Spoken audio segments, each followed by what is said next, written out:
God is my source, God is my power, God gives me everything I need. So I give thanks for all my blessings. God gives me everything I need. Yeah, yeah, yeah. All right.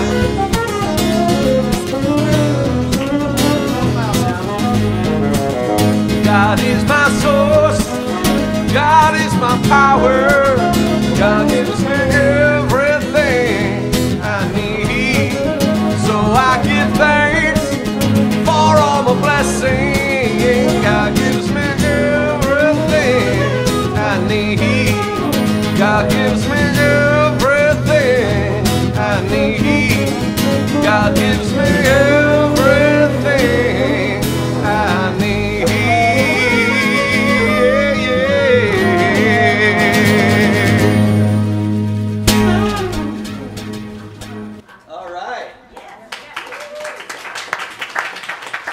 It's always a good sign when I can get that in on the right downbeat.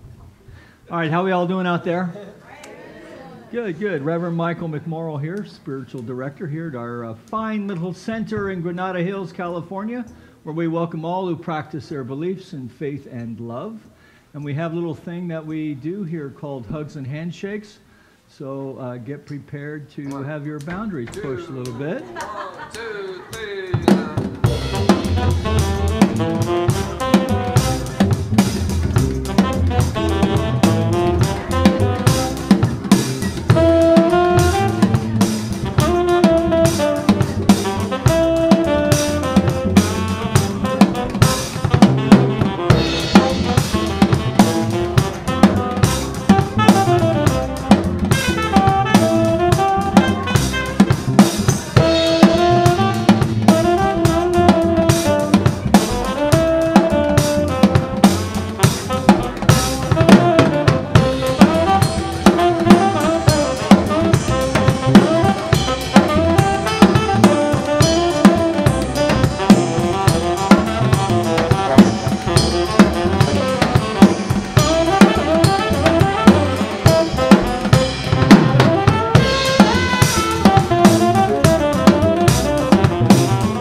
I catch my breath after that. So please help me welcome to our platform the lovely Suzanne Jensen, one of our practitioners here, facilitator of our healing support group. So we're all going to take a deep, conscious breath as we just surrender to this eternal now moment as we come together for our call to service, which we call lighting the flames of faith.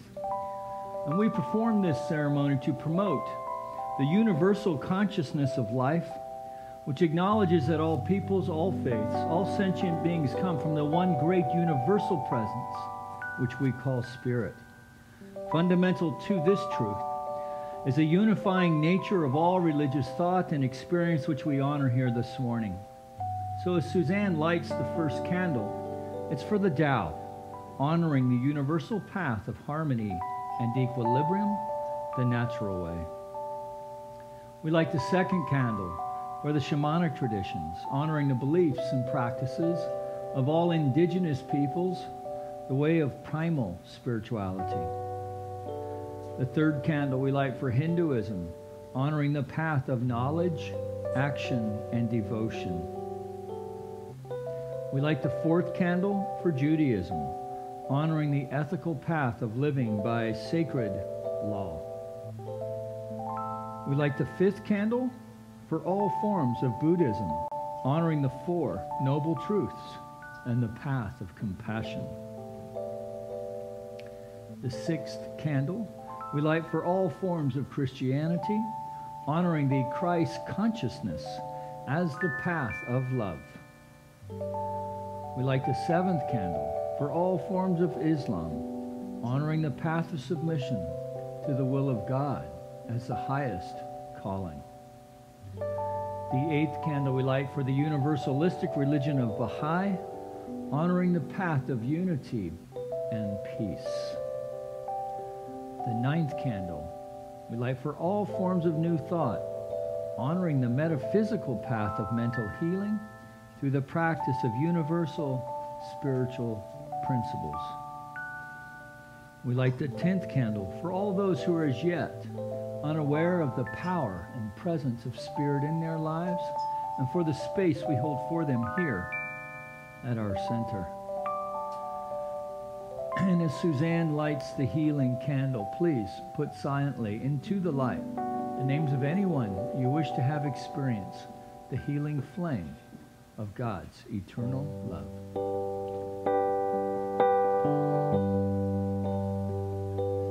In this moment, in this place,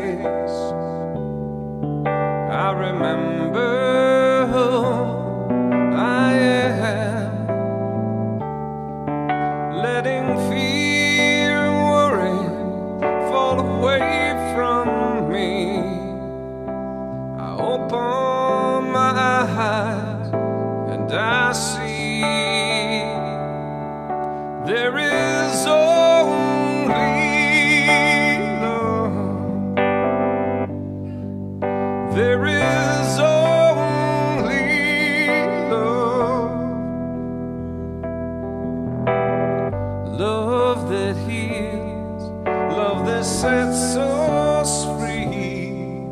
There is only love.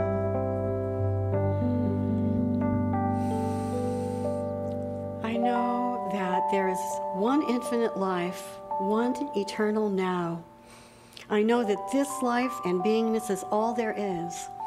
This life energy is within us and expressing through us and as us, and in every form that we see. It is all that we experience. I'm thankful today for this service, for this beautiful day, for all of who have shown up today by divine appointment, the messages given, the music and song, and the perfection of being awake and alive right here and right now. I know that this day, this service unfolds spontaneously, creative, good, and we are grateful. I release my word to the law, giving thanks for knowing that it is so, and together we acknowledge this by saying, and so it is. Harvest your mental garden. There's an article in Science of Mind magazine which is based on how to harvest your mental garden by Dr. Ernest Holmes. It's taken from Dr. Holmes' radio show, This Thing Called Life, in 1950. An excerpt from this article says, "We have learned that the soil of the mind, like the earth, must first be prepared if we wish this thing called life, the power greater than we are, to give us the desired harvest." So we know that the seeds of thought planted in the soil of mind will produce a harvest exactly like the seeds we plant, because we are dealing with a law in nature. We also know that we must let these seeds alone and do not pull them up to see if they are growing or if they will or else they will die. So we release our seeds of thought to the law of mind and let them be. However, if we want the best and highest harvest, we must first prepare good mental soil. So I read this other article on preparing good soil by Dr. David Alexander. In the article, Dr. Alexander points out a parable from the Bible, from the Gospel of St. Mark. The sower's seeds fell in different places, each with different soil conditions. And according to those conditions, the seed had corresponding results. The only seed that produced a good harvest was the one that fell on good soil conditions. So the question is, how do we prepare good mental soil conditions? Well, according to Dr. Alexander, we have to dig deep in our lives and uproot the structures and beliefs that are blocking our path to greater good. I think that sometimes I might forget to do that.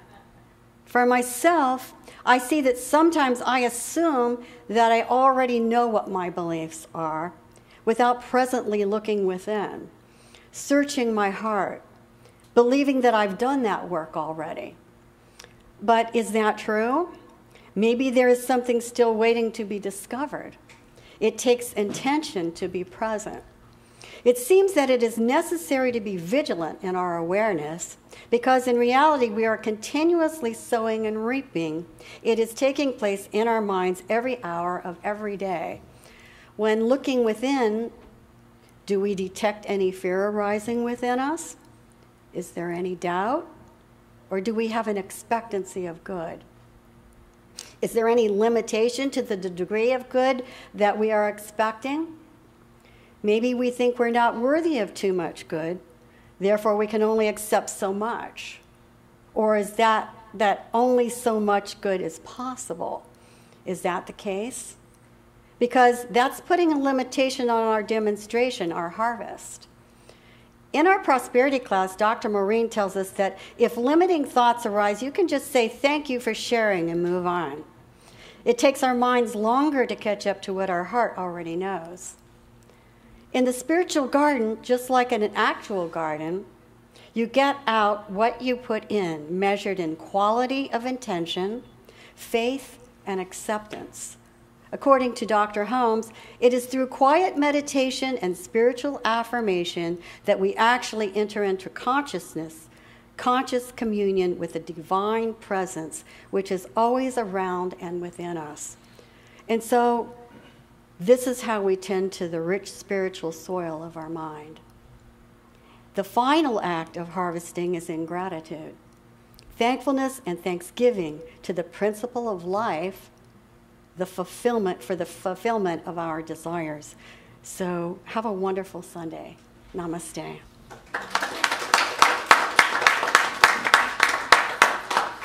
morning, everybody. How you doing? All right. Please welcome David and Kent here, backing up our singer. And straight out of Santa Clarita is my friend. Oh, wait. Okay. Straight out of Santa Clarita is my friend, Mr. Jerry Reike.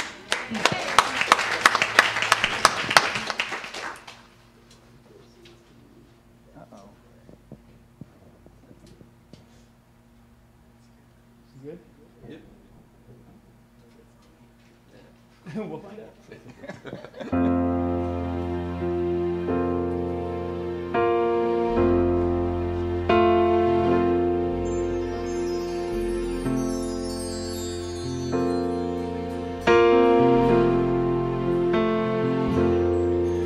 I see trees of green and red roses too. I see them bloom for me and for you. And I think to myself, what a wonderful world.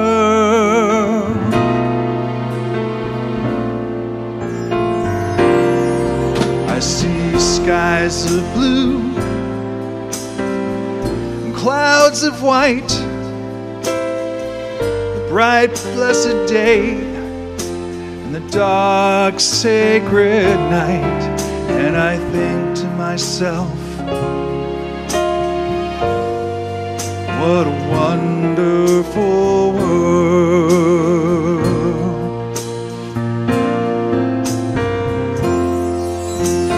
Colors of the rainbow, so pretty in the sky, are also in the faces of people passing by. I see friends shaking hands, saying, how do you do? What they're really saying is, I love you. I hear babies cry, I watch them grow. They'll learn so much more than I'll ever know. And I think to myself, what a wonderful world.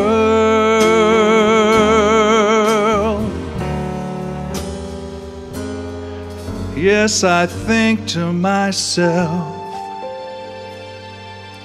what a wonderful world.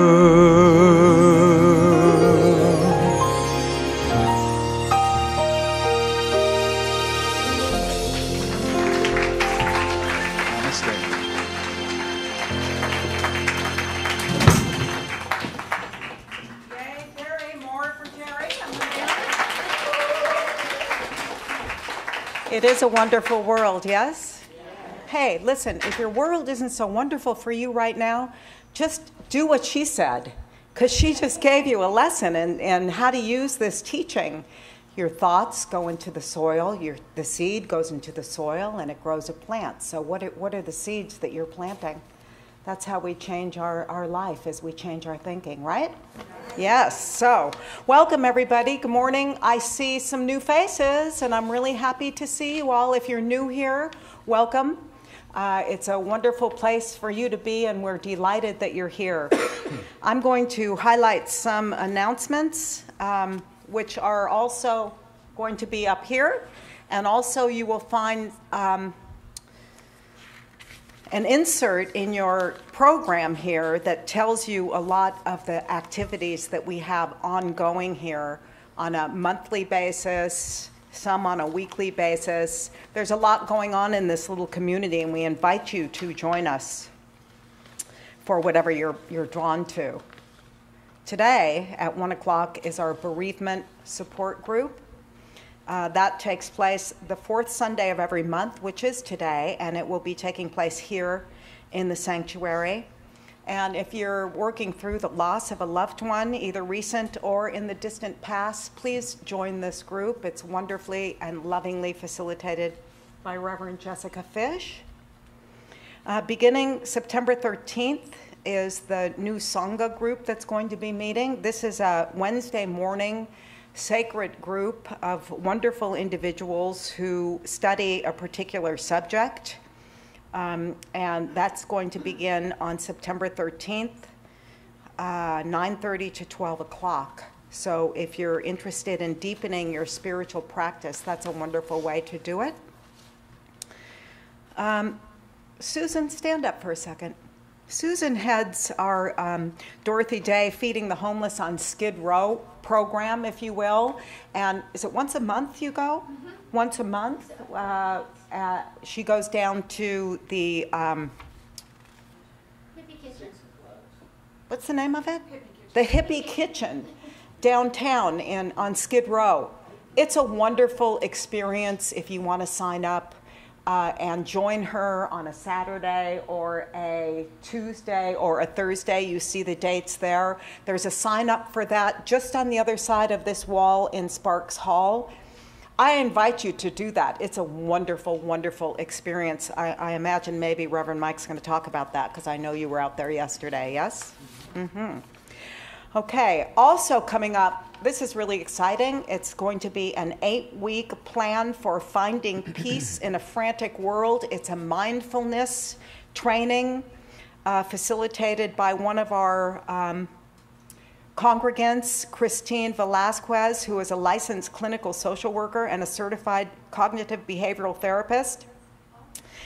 That starts on September 18th, and it's $20 per class or $120 for the entire series. Which works out to 15 a class. My mathematician just told me.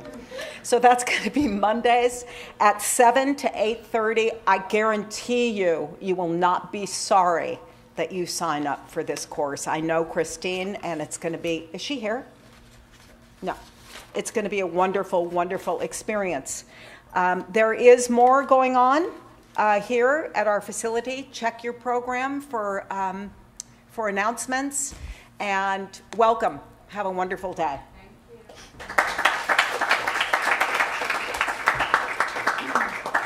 So if you'll stand for the Declaration of Principles. We believe in one universal spirit, manifesting through all, natural and incarnated in us. We believe that the universal spirit is personal to and reveals itself through everyone who recognizes its presence. We believe that our faith operates upon a law of mind which automatically manifests as our experience according to that faith. We believe in the unity of all life and in the immortality of the individual soul forever expanding. We believe in the eternal goodness, the eternal loving kindness, and the givingness of life to all.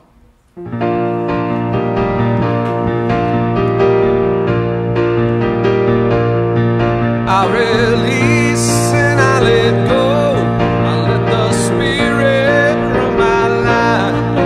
And my heart is open wide. Yes, I'm only here for God. No more struggle, no more strife. With my faith, I see the light. I'm free in the Spirit. Yes, I'm only here for God.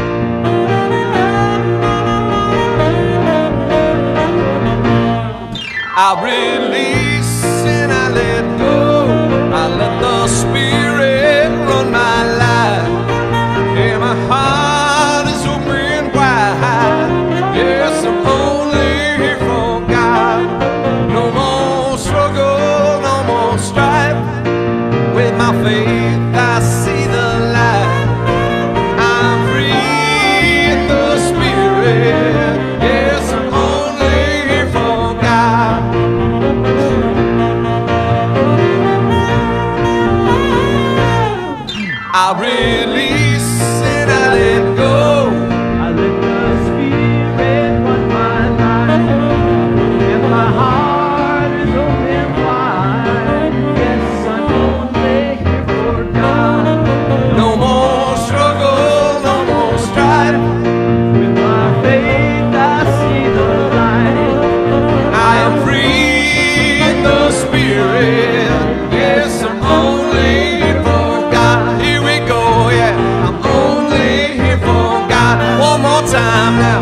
I'm only here for God.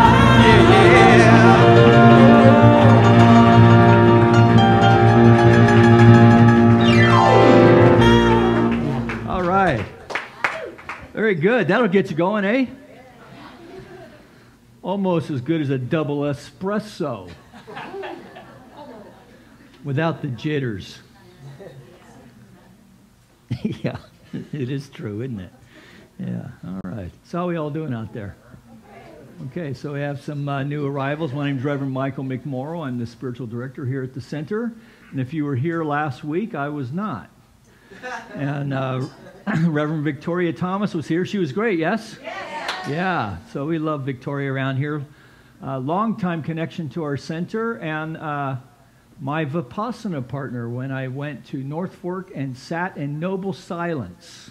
No writing, no reading, no talking, no acknowledging the other person for 10 whole days. Yeah. I know. Don't need to do that again.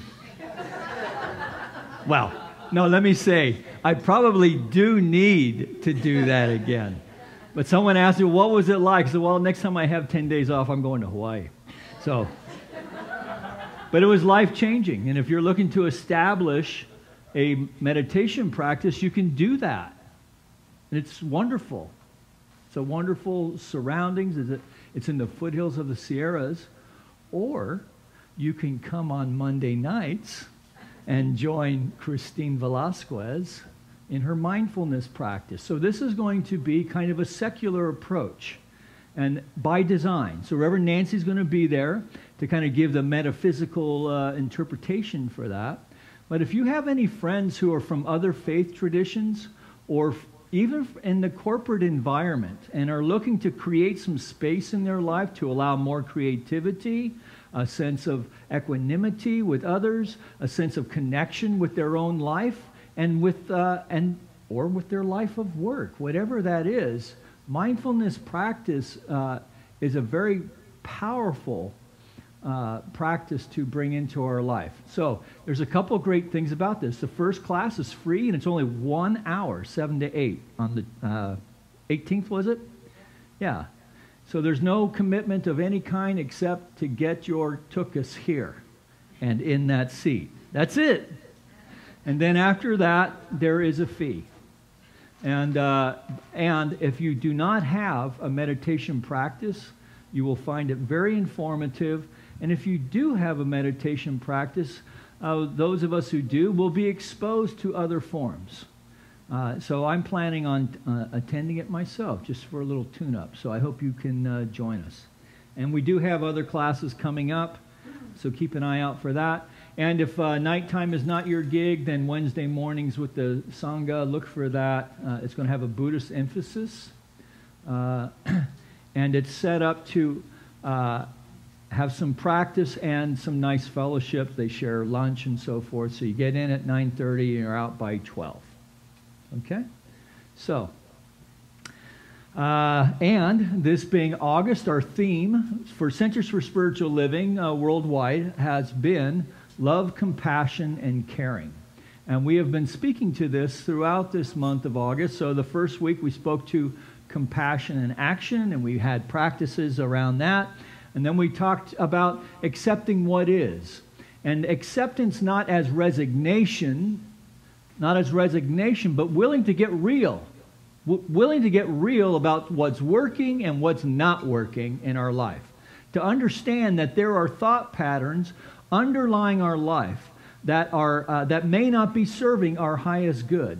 And that we are playing with this thing called the Spirit, which has infinite power, infinite presence, has infinite creative capabilities. That infinite's a lot. And so you can bring this power and this presence into whatever aspect of your life to create new thought patterns that bring forward then more love, more prosperity, more better, radiant, good health, flexibility. In other words, we can move out of a life that may feel like this into a life that feels like this.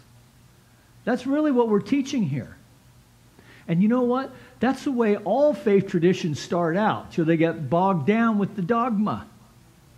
So we were down at Dorothy Day. You know what? These people are practicing first century Christianity down there. That's what's going on. Right? They are feeding the homeless. They are helping to tend to the less fortunate among us. And it is life-changing. So there is a sign-up sheet out there. And I just urge you for yourself, even if you have to take a day off from work, because you're going to need to recover afterwards. You just might, they're going to work you. And you know what? You just leave feeling great. Right? So if you're in a funk, you feel like God is leaving you out, like the train has left the station and you're not on it, go down there. Give Him a morning. And see the face of God. See the face of God. And everyone down there. Pretty amazing. And it lifts the heart. And we need some of that today. So we look around in the outer world and it doesn't look like peace, love, and understanding in most places. At least not to me. How about you? Yeah. So our talk notes today have been prepared by, excuse me, by Reverend Cindy Grimes, who's out of Oak Brook, Ocala, or what is it? Ocala. We've got the Floridian out there. Ocala, Florida. And so she says this, all the way out in Florida. She quotes Reverend Michael Beckwith when he says that it seems, looking out in the outer world, it seems like the world has taken a nightmare pill. So turn on the television, pick up a newspaper, scan social media, and you will likely see what one researcher has referred to as the unrelenting flow of negativity. So now these notes were written a year ago when she said that. A year ago. So a year ago, we were dealing with Ferguson. We thought that was horrible. And then we have Charlottesville. Get my cities right. Charlottesville. And I thought about putting up images, but I decided I just don't want to give that any more credit, except to say that what was going on in Charlottesville and those torches and marching and so forth were designed specifically to align with the Nazi images of the Third Reich. So it's not about statues. That thing is not about statues. It's about hate. And as long as that squeaky nail keeps working its way back up, we need to freaking hammer that thing down until we can finally pull that nail out once and for all. Yes? Yeah, man. So, and the other part of this is that we are losing the people who had to live through that insanity, right? So they're starting to die. So it's important that we do not forget and do not give any quarter to this way of thinking. So yes, freedom of speech, all that stuff. Yeah, I get that. But that doesn't mean that it can't be ignored or even tamped down or not given any legitimacy. Which, interestingly enough, that kind of happened this weekend, didn't it? We must never forget, and now an Arizona sheriff stopping Hispanic motorists because they look like they don't belong here. That's racism, man, of another flavor. So we have work to do. We have work to do. And this is self-inflicted as Americans. This is self-inflicted nonsense. If we look out in the outer world, we see lots of other crazy stuff going on, right? And if we stay focused on that, I don't know about you, but it can get a fella down. And it does feel like the world has taken a nightmare pill. Right? But I take solace in knowing, so there's some good research out there, so we're teaching the science of mind here, so when I can find science that supports what we're doing here, I go, yay. And so Mary McNaughton Castle, who's a professor at the University of Texas, she did a study about the occurrence of negative news stories versus positive ones. What do you think that ratio is? 2 to 1? 5 to 1? 17 to 1. 17 to 1. So no wonder Mary Morrissey calls it constantly negative news, right? So that's what she calls CNN. Constantly negative news. And she's the one who came up with this observation of this unrelenting flow of negativity. And so that in this time of 24/7 news cycles, people have forgotten that news by definition covers extreme and exceptional circumstances. Now we know this in Southern California. Every time it's winter, right? Storm watch, 2018, right? And they're like, oh, it's going to be awful. And then it only rains a half an inch. And they're like almost disappointed when it's just like a little trickle coming down, Pacific Coast Highway or whatever. But if you extend that out and recognize, all right, if we consciously, this is McNaughton, if you focus yourself on the evidence around us and know that the news, which is really kind of old news, but the news is picking out extremes and the bad things because that's what sells. So what does this mean to you and me? That we are the gatekeepers of our consciousness. We are the gatekeepers of our consciousness. No one can do it for us. No one can go to the gym and work on that six-pack ab for me. Although I keep trying to talk Stephanie into doing it. She's not buying that.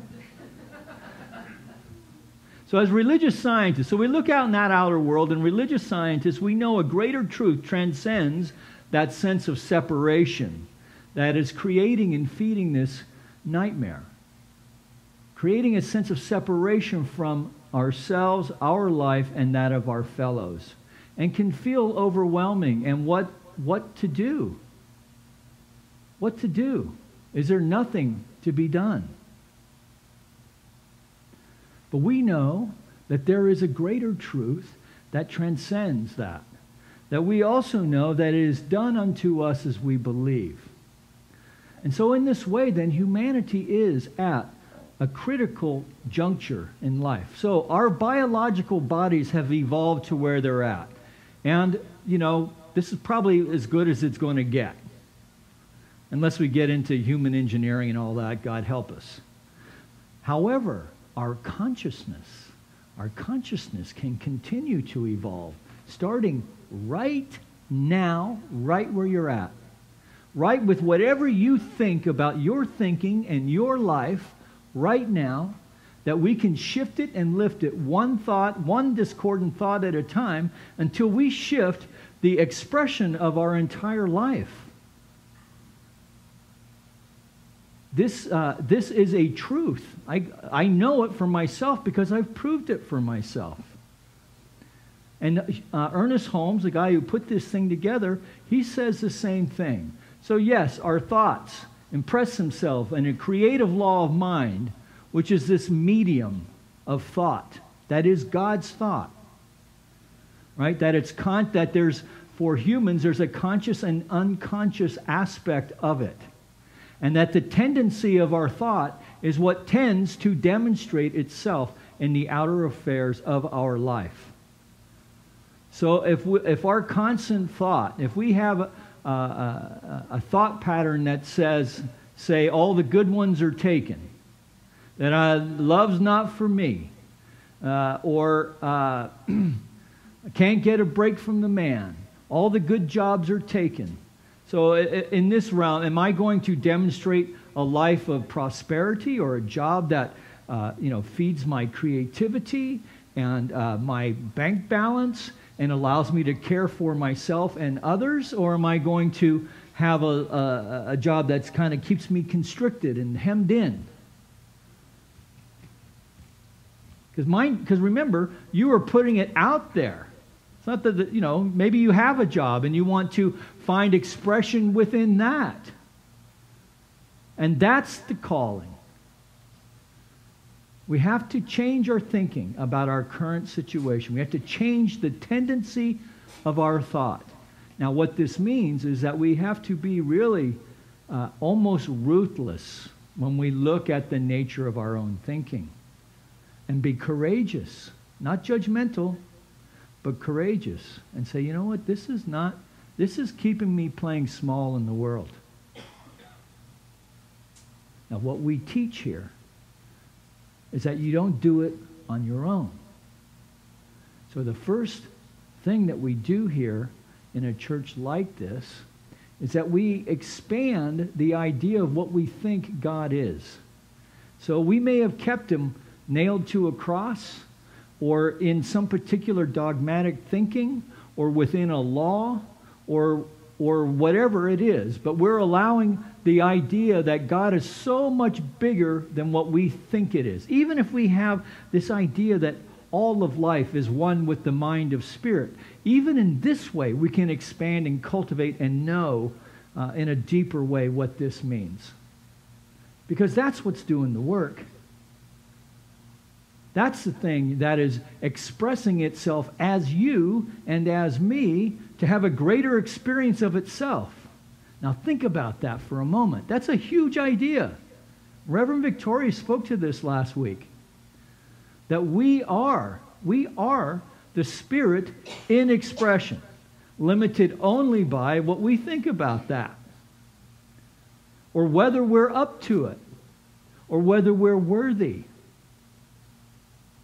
So if you think about some of the old faith systems that you may be familiar with, right? So let's take the concept of forgiveness, right? So Jesus the Christ spoke of, the Father, it's the Father's good pleasure to give us the keys of the kingdom.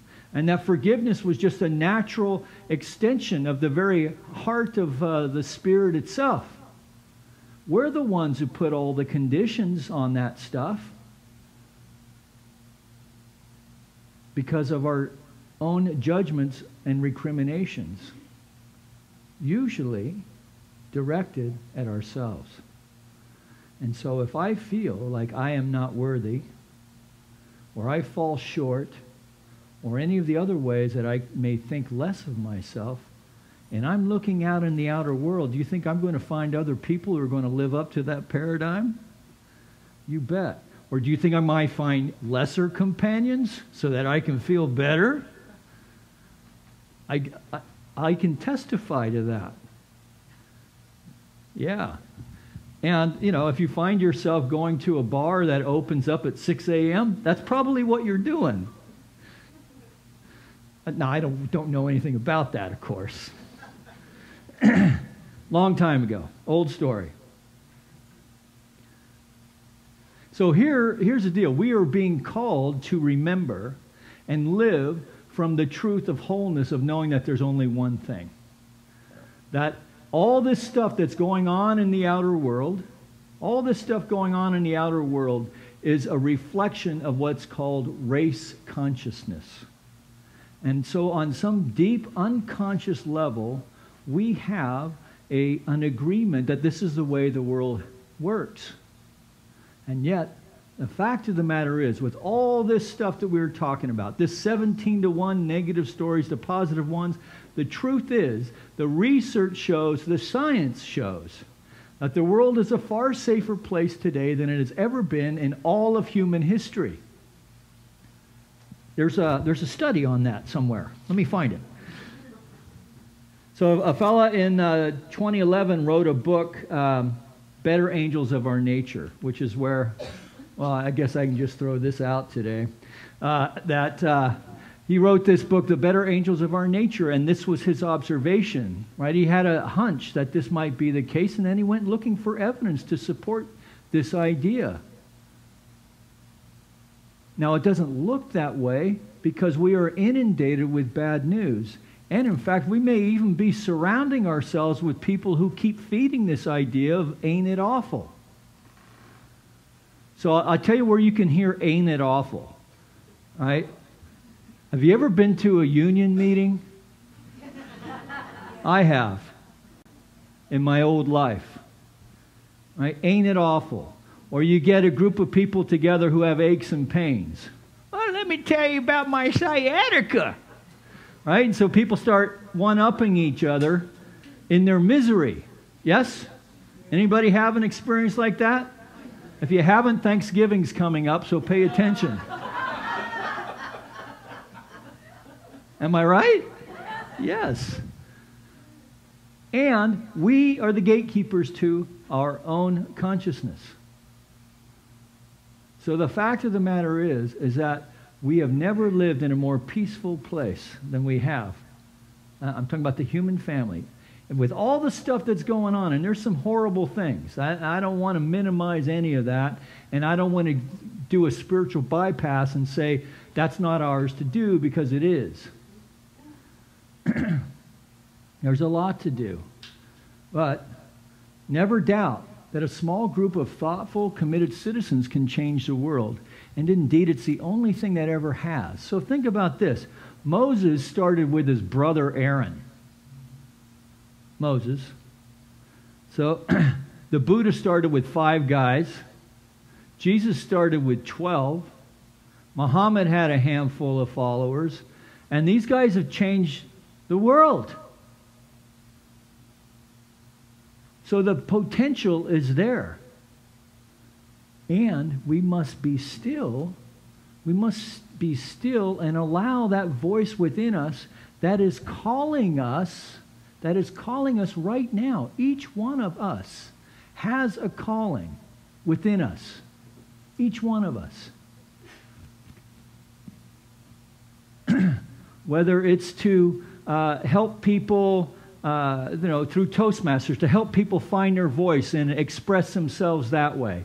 Whether it's a teacher in the classroom, helping kids to learn how to read more effectively. Whether it's a mother raising children to be loving and good stewards and citizens and members of their family, and taking that to the outer world. Whether it's a teen learning that a trained mind is more powerful than an untrained mind, and doing their work in the classroom so that they can grow into the highest potential of what they can be. Whether we are working within the corporate environment and we are being called to stop playing small, to speak up in that meeting with that big idea that you've been keeping under wraps because you're afraid of being ridiculed or fired. Or to say, I love you. Or to say, that's a nice looking outfit you have on today, ma'am. To a total stranger, just to be kind. To be kind-hearted. This really is the key to the whole thing. To learn, if we don't know, many times I know I'm preaching to the choir, but we can up our game. Like, I can be kind-hearted in here because that's kind of my job. Right? I can be kind in here because I have a license to be kind. Right? I have a ministerial license, so I can be a lover of humanity in here. Right? But what about when I'm out there and I'm just another guy? You don't have a license.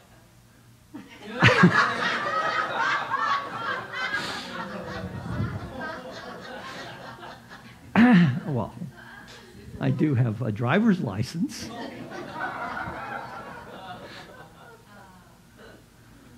Right? So this is really, I think, this religious science teaching is great, right? It allows us to get square with our own thinking and then to do something about it. Right? That's a wonderful thing. But if that's all we do, we're playing small, man. I'm really calling on all of us to not only take responsibility for our own life and to strengthen the structures of our life so that we have more increase, but to figure out how to share that with others. So this is what's going down on 6th Street. People are living in an industrial area. And then there's a handful of people who put this kitchen together back in the 1970 and have been feeding people out of this place ever since. So this gal, Dorothy Day, and a friend of hers started this thing. The biggest challenge of the day is how to bring about a revolution of the heart, a revolution that has to start with each one of us. And man, if we don't get that about this religious science teaching, we're playing small. This teaching can revolutionize the planet. It really can. Because it does what? It changes one heart at a time. Beginning where? Right here, Mike. Right? So like in yoga, right? One of the first things they tell you, keep your eyes on your own mat. Right? So if you haven't done yoga, what happens is you're watching all these, former dancers, I'm sure, doing all these wonderful poses, and you're just like, yeah, no good. Keep our eyes on our own mat. Pay attention to our own gig. Know that we are playing with the infinite power and presence of the divine itself, expressing as you and as me in all the wonderful ways.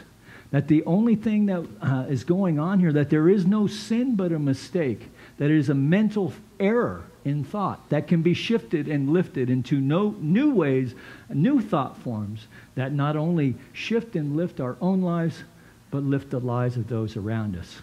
And then we're cooking with gas. So let's all take a deep breath and call up the musicians. Taking a deep breath. And let's just know together that there is only one thing at work here, one power, one presence, one source, one life of God expressing itself in, through, and as this manifest life. There is no spot where God is not. That every cell, every muscle, every sinew, every neuron of your body right now is being activated by the very presence of the Spirit itself. And so as we go about our day today, as we keep holy this day, we allow ourselves to be open to thought patterns that no longer serve us and turn within and say, okay, Spirit, do your thing, baby. I am now open and receptive to a new and greater idea about my life, about my job, about my marriage, about my children, about being single, about being creative, about moving my body, about making good choices and what I put into it. That I'm willing for the Spirit now to activate every aspect of my consciousness that needs to be shifted and lifted into new ways of thinking to allow this to come forth. Then having a sense of that, even if it's just a feeling, I release that into the mind of the Spirit itself, knowing that in that release then, it is done unto me as I believe. My faith is strong. And so it is. Amen.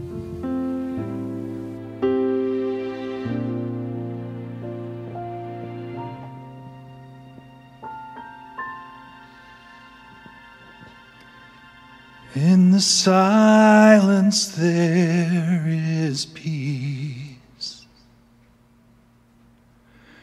In the silence there is unspoken joy. In the silence there's release from a world of chaos and noise. And I wait for these precious moments, and I hear all that could never be said. And right here in these holy moments, I find God. I find myself.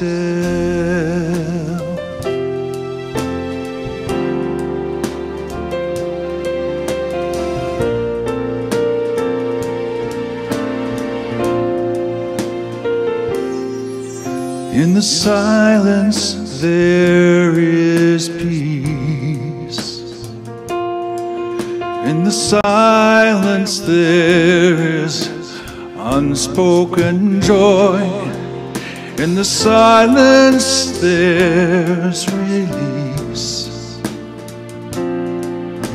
from a world of chaos and noise. So I wait for these precious moments, and I hear all that never could hear. And right here in this holy silence, I find God. I find myself.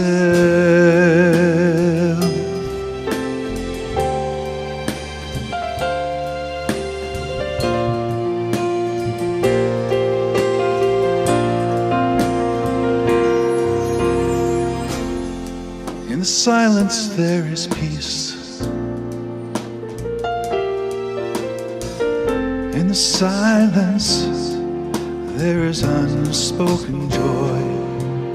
In the silence there's release from a world full of chaos and noise. And so I wait for these precious moments, and I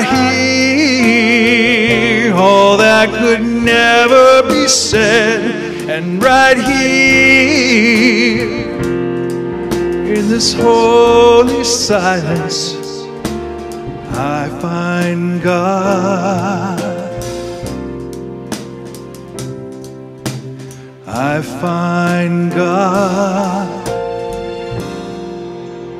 I find myself.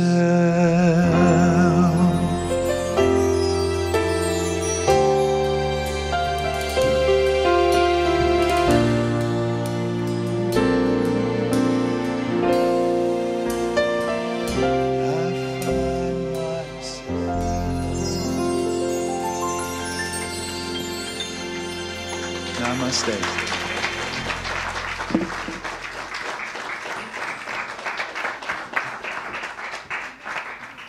Very nice, thank you. Let's give him some more love, shall we? Nicely done.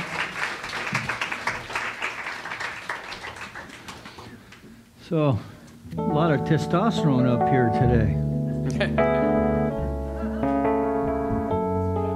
Yeah, that's all right.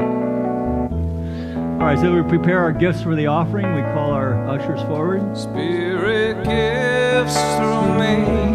Spirit receives through me. Spirit lives and breathes through me. Spirit lives and breathes through me. Spirit gives through me. Spirit receives through me. Spirit lives and breathes through me. Spirit lives and breathes through me. Spirit gives through me. Spirit receives through me. Spirit lives and breathes through me. Spirit lives and breathes through me.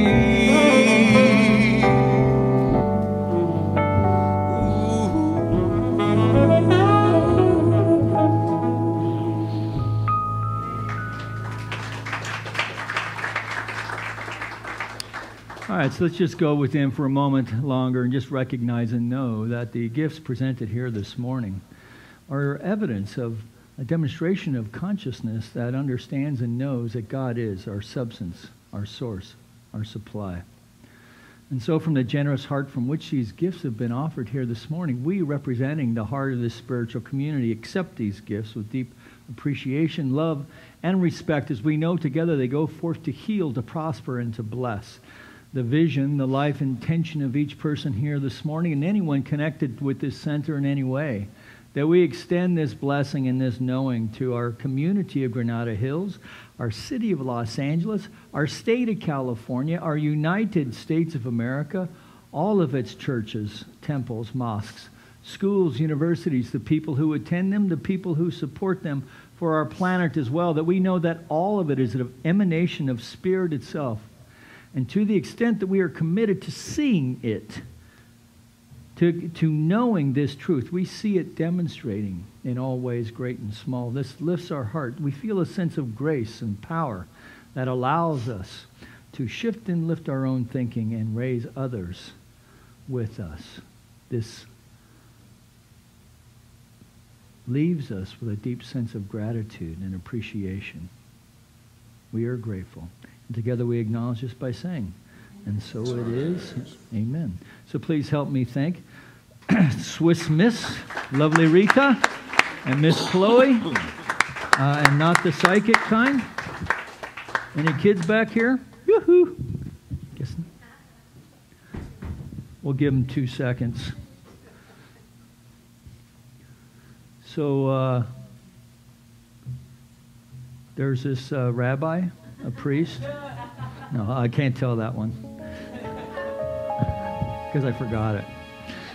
All right, so let's just see if the kids are going to come in here for a second. So for those of you who are new to our center, we do have a youth program when kids show up, which means their parents need to bring them, of course. And the most stubborn group is our teens until they get to teen camp. So we do have a teen camp for the King holiday and in the summer, and they get to practice these kinds of principles in camp where they have like little workshops. It's all very experiential. The kids are moved tremendously, and I don't know a teen who has not wanted to go and came back elated that they went, or a parent that was happy they found the means to send them. So, and we have a youth program. So, hello, ladies. Here, stand up so they can see you. So tell them who you are. Come on over here. Harper. Harper and Piper. Piper. And so what did you do in the back today? Looks like you have scrolls or something. Presents. Play and play. Interpretation. Go Dyson. You have no idea either? You're her big sister. No translation? May I see one? And what is this? What's this one? Do you remember? For my mama. Present for Amma, your grandma? Nice. Okay. Very nice. You want to say anything else? Yeah. Here? Okay. And this one's for? Mommy and Daddy. Mommy and Daddy. Good job, girls. All right. And Mama too. Okay. And Amma too. I think we have a minister in training there, the way she grabbed for that mic. All right, thank you. All right, so we, that's why they're on at the end of this program. All right. All right, so with that, I'm going to invite Suzanne up. I'm going to ask our practitioners, our ministers, to circle the room in prayer. If you are in need of prayer support today, we got some folks here. And if it's your first time here, I hope you have some time to hang out. There are some refreshments on the other side of the wall, and take a moment to say hey and meet my longtime Bill, my longtime friend Bill, if he sticks around. We are so thankful for the present moment experience of this service today. We're thankful for Reverend Mike and the musicians and the songs and the singer. We recognize the blessing of this day. I know that we all arrive home safely. We live our day in relaxed, effortless flow and grace, joy and appreciation. Tonight we sleep well. We wake up refreshed and eager to live our week. And all that I've declared, I release to the law, letting it go and letting it be.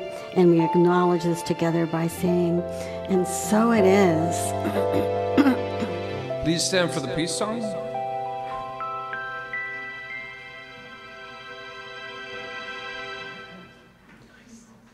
you. We've been working on that. Trying to get more theatrical in my later years. 1, 2, 3, 4, 5, 6.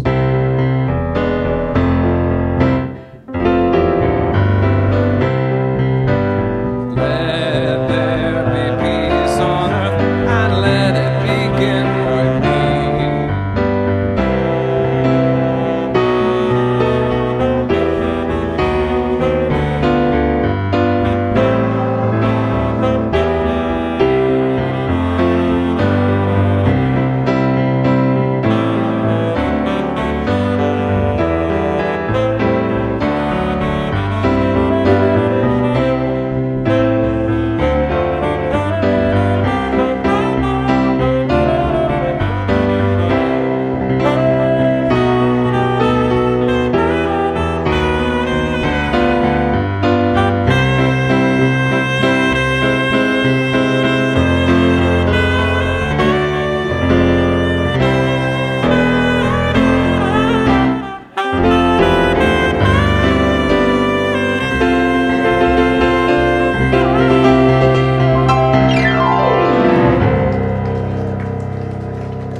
Sisters of St. Teresa. Oh, St. Camille. We go, St. Camille. We added a saint to it. I'll go with that.